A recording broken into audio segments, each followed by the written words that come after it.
which any political party must take, and I'm very happy, and I would like to congratulate Mr. T.T. Dinakaran for including these concrete steps for the overall improvement of the Muslim minorities of Tamil Nadu.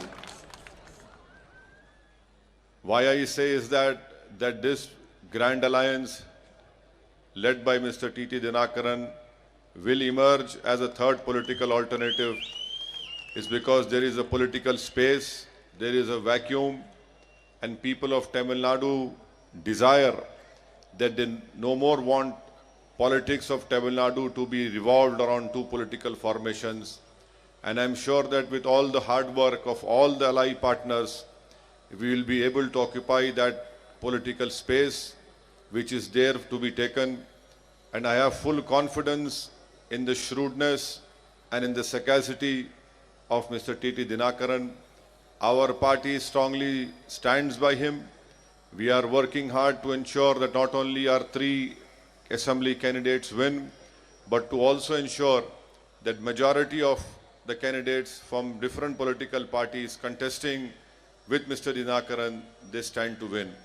I must also bring to your notice that how ADMK and BJP are deceiving not only the people of Tamil Nadu, but the people of India in particular.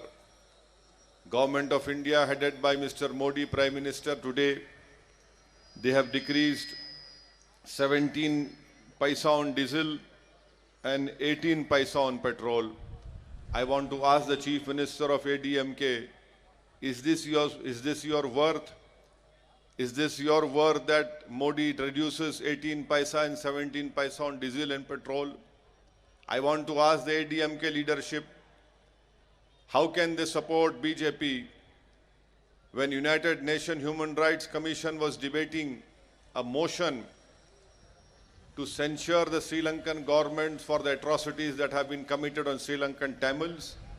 The government headed by Modi abstained themselves from yesterday's voting. This clearly shows that the Modi government has no respect, and neither do they stand for human rights violations or to provide to ensure that those people who committed those gross violations, the program should be brought to book. The third instance which I want to bring to your notice is that in Vellore, 75,000 people have lost their jobs in leather industry. You have BJP saying in the election manifesto that they will implement stringent cow slaughter law. Even without that law being enforced, already a law is there from 1976, but BJP wants to bring such legislation to ensure that more people are unemployed. May I also bring to your notice that on April 6, all of us should come out and vote and defeat not only ADMK but DMK, because you have seen that in the past DMK had allied with BJP. You have seen now that ADMK is part of Narendra Modi. People of Tamil Nadu want a secular alliance which will not only stand and represent the hope and aspirations which are mentioned in our constitution of liberty, equality, fraternity, justice, but to also ensure that the dreams of Anna, Periyar and Amma are realized in Tamil Nadu, which I feel that only T.T. Dinakaran can take forward that legacy, and I am hopeful that he will emerge victorious.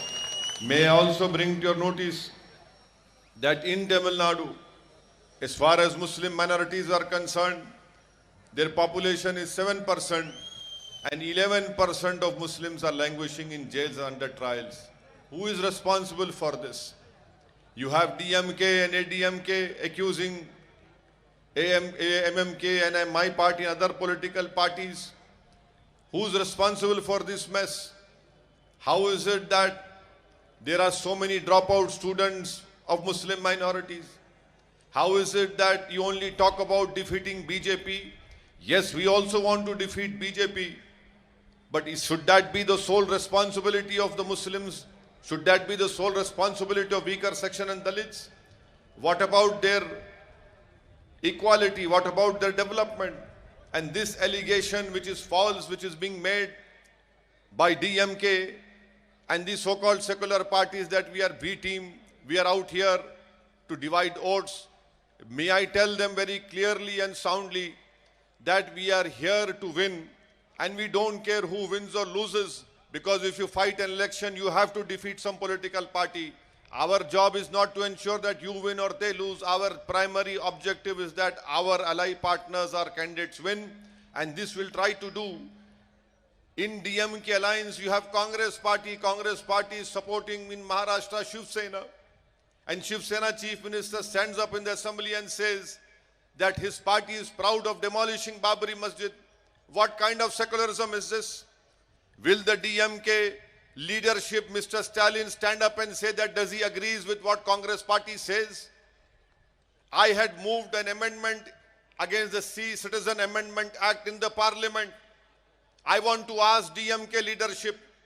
ADMK is completely hand in glove with Narendra Modi. In fact, the Tamil Nadu chief minister is sitting in the lap of Narendra Modi and drinking cup of tea, that we know very well. But the point over here is that in the Lok Sabha, when I had moved an amendment against the Citizen Amendment Act, I got only 8 votes. I got only 9 votes and BJP got 324 votes. What stopped the DMK MPs supporting my amendment? What stopped the Congress party from supporting my amendments which were moved on behalf of MIM party in the Lok Sabha? What were my amendments? My amendments were that citizenship should not be connected to any religion, because that goes against the basic structure of our constitution. You had DMK which did not support my resolution, and now they have the cheek to say that we are dividing votes.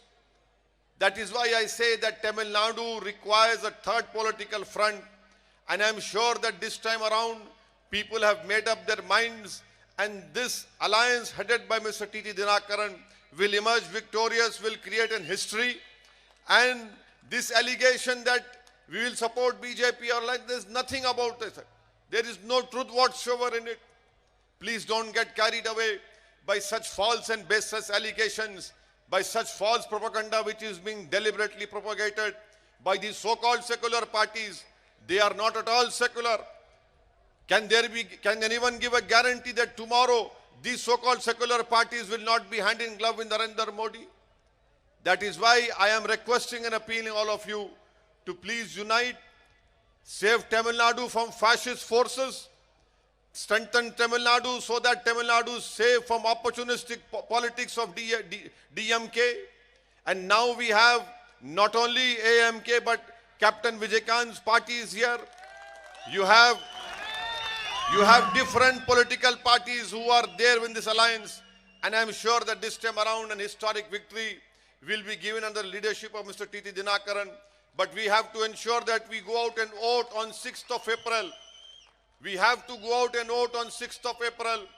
And people who talk about my party, MIM party, being communal party or hand in glove or supporting this party, that party, I want to bring to your notice and remind you that our party had won 7 municipal corporators.